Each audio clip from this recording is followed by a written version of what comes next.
Pandemi COVID-19 saat ini berdampak luas di seluruh dunia, termasuk Indonesia. Dampaknya bukan saja terjadi pada masalah kesehatan, namun juga dirasakan pada sektor ekonomi yang salah satunya diakibatkan banyaknya PHK yang terjadi. Dampak ekonomi pada masyarakat ini mendorong dilakukannya usaha-usaha secara mandiri atau wirausaha. Oleh karena itu perlu dilakukan upaya-upaya yang dapat mendorong pengembangan usaha melalui pendirian badan usaha yang saat ini perizinannya semakin berkembang menuju arah digitalisasi seiring dengan era industri 4.0, satu era yang mengikuti perkembangan industri dunia dengan sistem digital yang dalam perizinan pendirian badan usaha pun dilakukan dalam bentuk elektronik. Namun demikian, di sisi lain, canggihnya sistem digital yang diterapkan menyebabkan banyak masyarakat yang belum mengetahui sistem yang sudah berubah ini. Hal tersebut menjadi kendala bagi masyarakat yang ingin melakukan pendirian badan usahanya.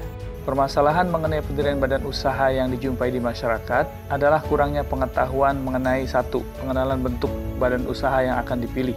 Dua, prosedur dalam mendirikan badan usaha. Ketiga, berkas-berkas yang harus dilengkapi. Dan empat, teknis pengajuan permohonan ke dalam sistem administrasi badan usaha yang didaftarkan pada Kementerian Hukum dan Hak Asasi Manusia. Berdasarkan permasalahan tersebut, dilakukan program Pengmas dengan melakukan kegiatan pertama, edukasi hukum tentang badan usaha dan pentingnya pendaftaran bagi kegiatan usaha. Yang kedua, praktek pengajuan pendaftaran badan usaha.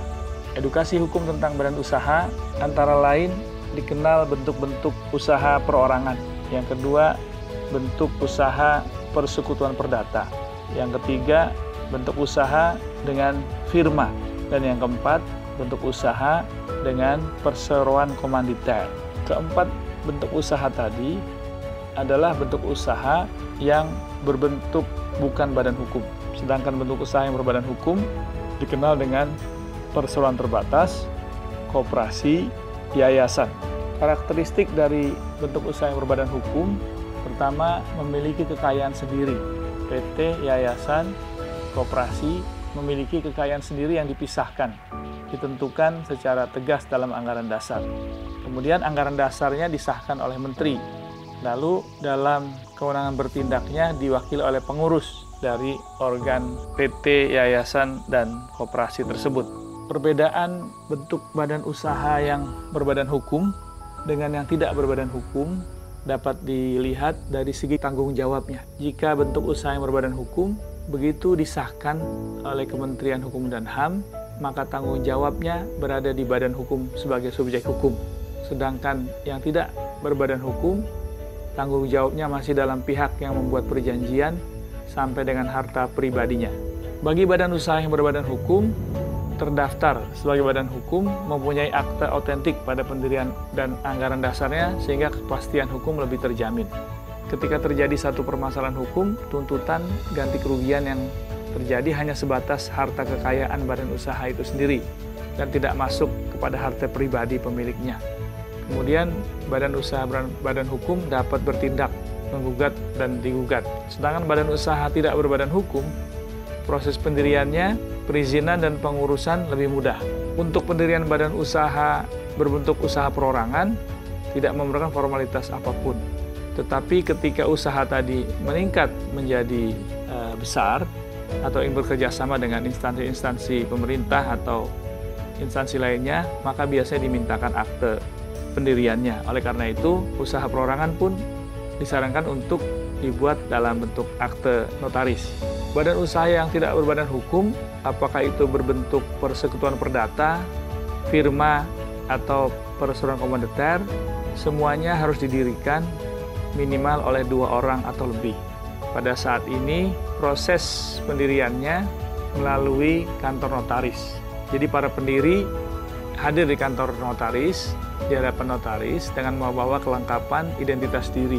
Ada surat keterangan mengenai alamat lengkap badan usaha, surat pernyataan mengenai kebenaran informasi pemilik manfaat badan usaha. Kemudian, oleh notaris akan diajukan permohonan pendaftaran pendirian badan usaha tersebut. Apakah bentuknya firma, CV, atau persekutuan perdata. Melalui notaris diajukan ke sistem administrasi badan usaha Kementerian Hukum dan HAM. Kemudian notaris mengisi format pengajuan nama, kemudian dilanjutkan Kalau sudah mendapat persetujuan nama tadi, maka mengisi format pendaftaran pendirian badan usaha. Apabila telah memenuhi syarat semuanya, maka Menteri menerbitkan surat keterangan terdaftar. Apakah badan usaha CV, firma, dan persekutuan perdata. Kemudian notaris dapat langsung melakukan pencetakan sendiri surat keterangan terdaftar badan usaha tersebut.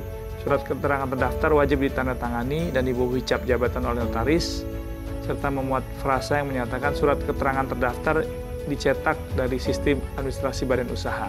Sedangkan untuk pendirian perusahaan terbatas dan yayasan juga harus dengan akta notaris dan diajukan kepada Kementerian Hukum dan HAM. Sedangkan untuk pendirian koperasi diajukan kepada Kementerian Koperasi, juga melalui kantor notaris. Demikian. Capaian dari kegiatan Pengmas ini adalah pertama, adanya pemahaman dan wawasan masyarakat mengenai badan usaha, sehingga masyarakat dapat memilih bentuk usaha mana yang sesuai dengan kondisi dan kemampuannya. Dan kedua, dipahaminya langkah-langkah melakukan perizinan pendaftaran badan usaha secara elektronik. Dengan demikian, hal ini akan mendorong peningkatan jumlah usaha yang tumbuh dan berkembang di wilayah Kota Depok, yang akan berdampak lebih lanjut pada kesejahteraan masyarakatnya.